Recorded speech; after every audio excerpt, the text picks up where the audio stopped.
Paz do Senhor, irmãos, vamos para mais um comentário de lição bíblica. Estamos estudando nesse segundo trimestre sobre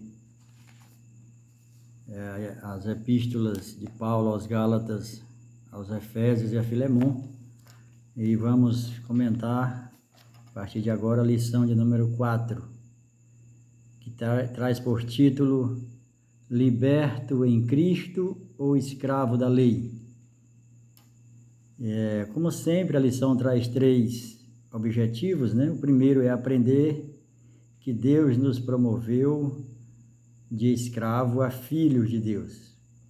Segundo é mostrar que, mesmo enfermo, Paulo servia aos Gálatas com excelência. E o terceiro é esclarecer que não somos escravos da lei. Então, a lição de número 4, o texto áureo nos diz: vindo, porém, o tempo da plenitude, ou seja, o ciclo se cumpriu, o completo, né? A palavra plenitude do tempo, Deus enviou seu Filho nascido de mulher, nascido sobre a lei, sob a lei. Gálatas 4:4. A verdade prática fala: através da sua morte, Cristo nos resgatou da maldição da lei e nos tornou filhos de Deus. Porque Gálatas 3:13 diz que maldito aquele que for pendurado no madeiro, escrito está. E quando você vai para o Novo Testamento e você encontra essa palavra, assim como está escrito, o escrito está significa que já está na lei, já no Antigo Testamento, né, no Pentateuco. E está em Deuteronômio 21:23. Todo aquele que for pendurado no madeiro é maldito. Então, Cristo se fez maldição por nós. Pois bem, a introdução diz: neste capítulo 4 de Gálatas, Paulo continua a fazer apologia, a pregação da fé e a liberdade em Cristo. O primeiro ponto fala sobre filhos e herdeiros de Deus. Aqui nós temos o primeiro ponto, escravos ou filhos, o segundo, plenitude do tempo, e o terceiro, Abba, Pai. Nesse primeiro ponto, digo-vos que durante o tempo em que o herdeiro é menino, não diferencia do escravo,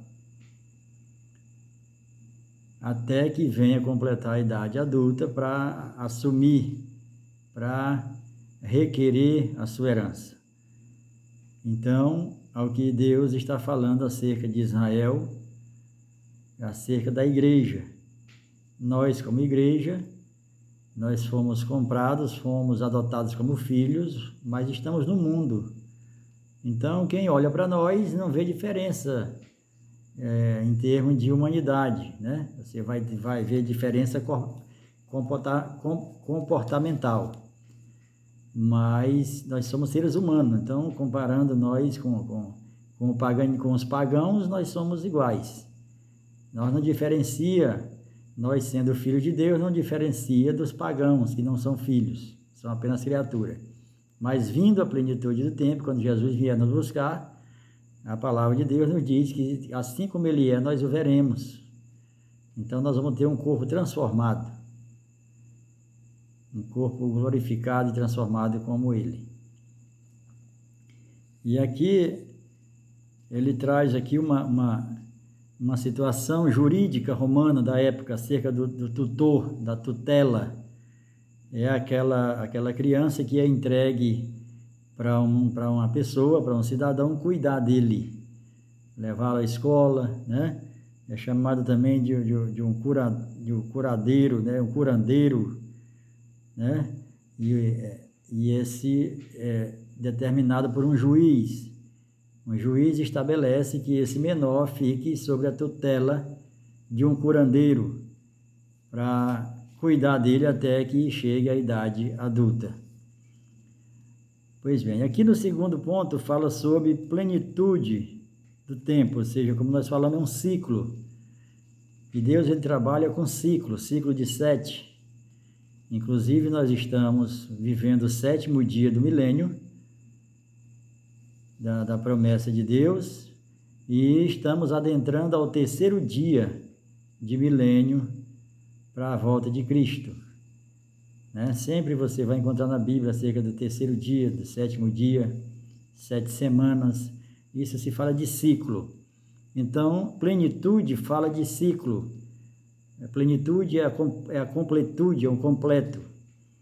Então, a plenitude, vindo, porém, a plenitude do tempo, Deus enviou seu Filho. Quando se completou aquela plenitude, aquele ciclo, Jesus veio justamente quando se completou aquele ciclo, que Jesus estava predito que Jesus vinha, e Jesus veio. Agora nós estamos vivendo outro ciclo, e esse ciclo também está se findando, onde Jesus vai voltar como ladrão. Nessa segunda vinda dele, a primeira parte da segunda vinda dele, ele vai vir como ladrão, ou seja, vai vir à noite, e vai levar um povo secretamente. Aí depois é que ele vai voltar nos Montes das Oliveiras, onde todo olho verá. Então, essa plenitude que é um ciclo. Quando o ciclo se cumpre, Deus cumpre com a sua palavra. E aqui, o tempo, concluindo aqui o segundo ponto, fala a plenitude do tempo. Tempo, princípio e predeterminado pelo Pai. Em Atos capítulo 1, verso 7, os apóstolos fazem uma pergunta e Jesus responde a ele e diz: não vos compete compreender os tempos, né? Ali não estava ainda para eles compreender, mas vindo depois o Espírito Santo, quando Jesus envia o Espírito Santo e nós somos cheios do Espírito Santo, daí o Espírito Santo nos dá entendimento e ele revela a palavra de Deus, porque tudo acerca de Cristo, do tempo que ele vai voltar, do dia que ele vai voltar, está tudo na Bíblia.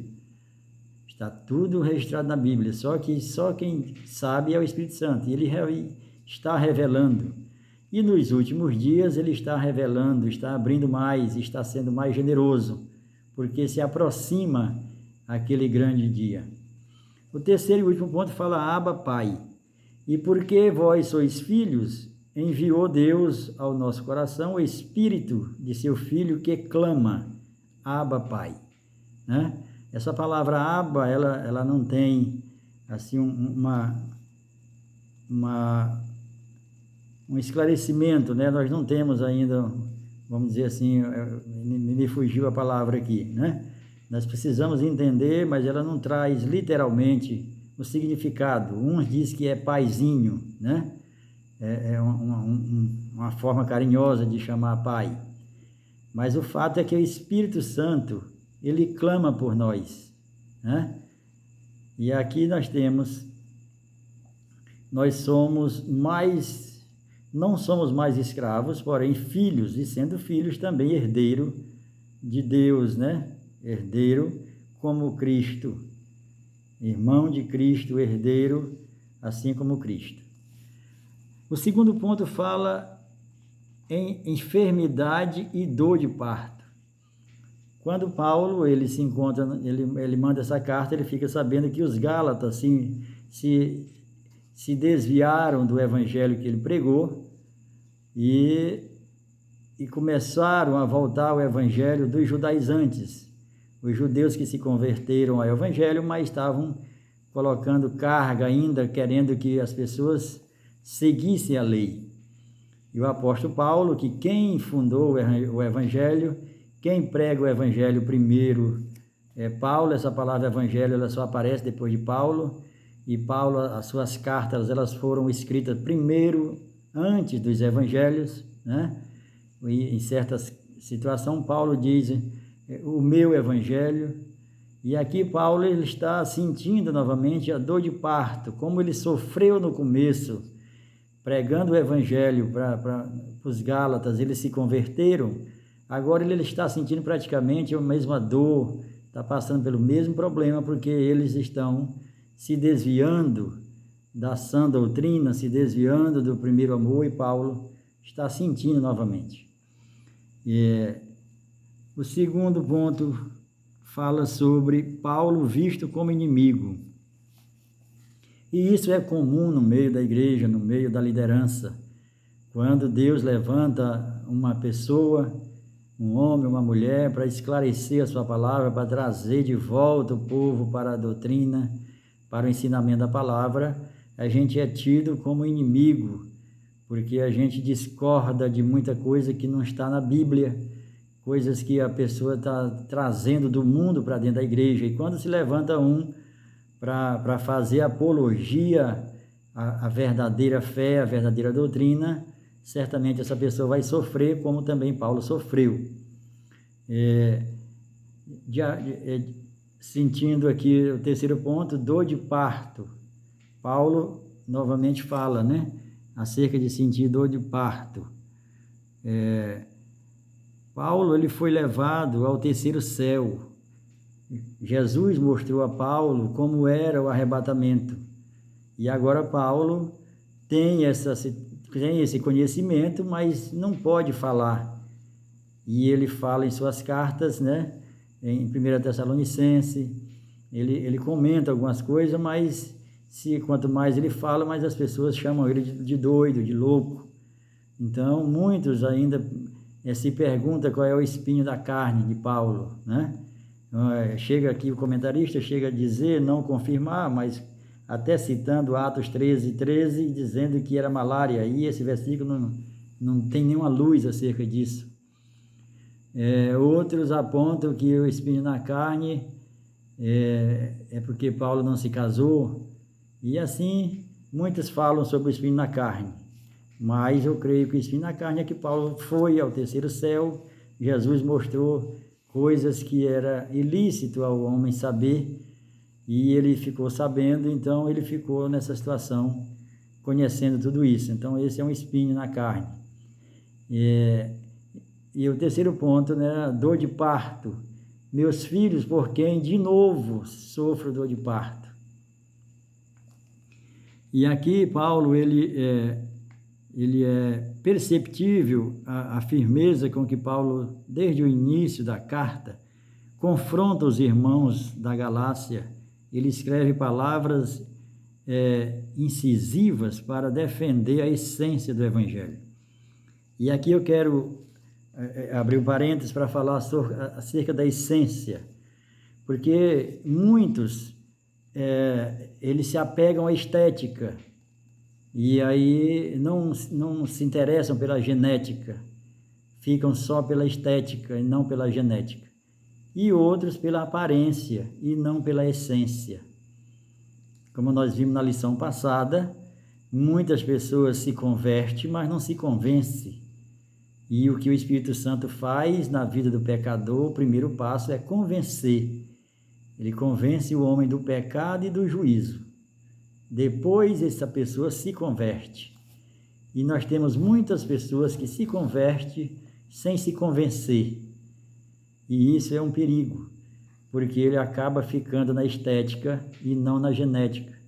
Ele acaba se acostumando na aparência e não na essência. Vamos para o terceiro e último ponto. Sara e Agar, duas alianças. E nós temos aqui sob a pressão de alguns falsos mestres persuasivos, a igreja na Galácia estava prestes a adotar uma espiritualidade eclética, perigosa e inútil, né?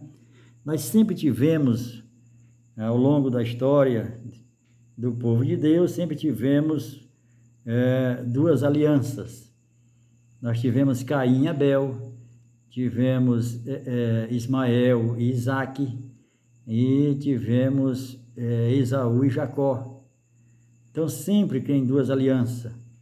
Agar, na antiga aliança, é a Israel, é a Jerusalém terrestre, que hoje está pisada pelos gentios, está invadida pelos gentios, pelos pecadores, pisoteadas e praticamente escrava, vivendo uma situação terrível.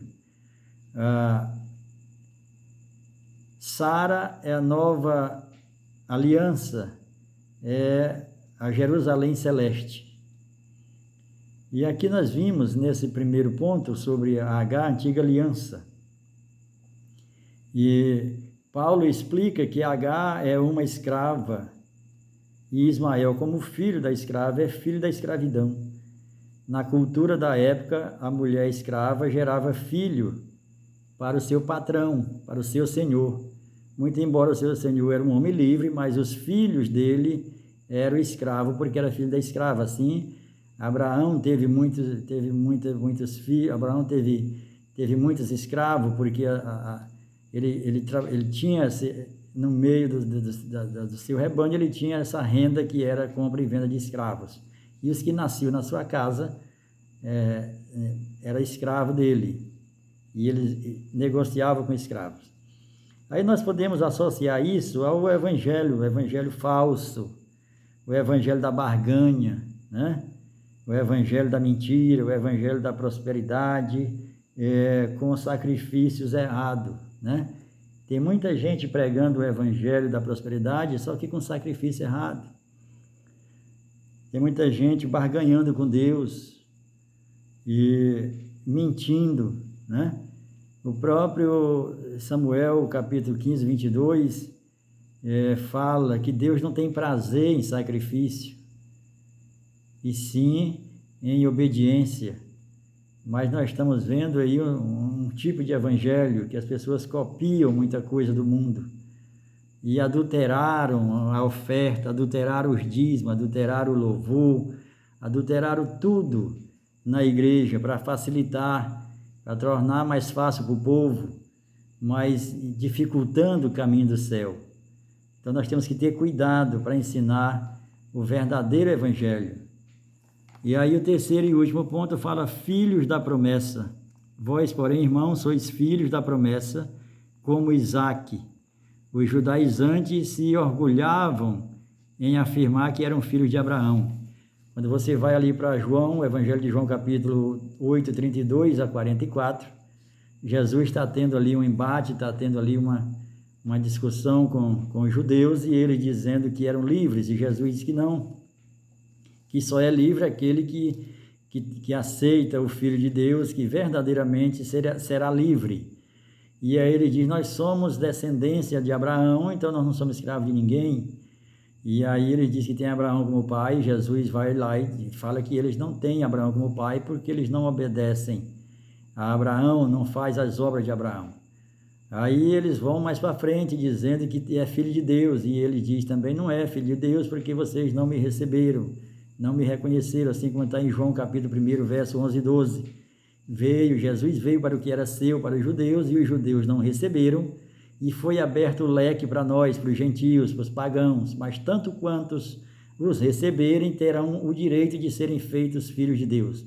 Por isso, abriu-se um espaço para nós. Deus endurece o coração dos judeus para que houvesse uma porta para nós. E aqui no final de João 32, João 8, de 32 a 44, Jesus disse: vocês têm um pai, só que o pai de vocês é o diabo, a quem vocês obedecem. Foi um discurso muito duro, mas às vezes o discurso duro é necessário para abrir a mente, para trazer a verdade.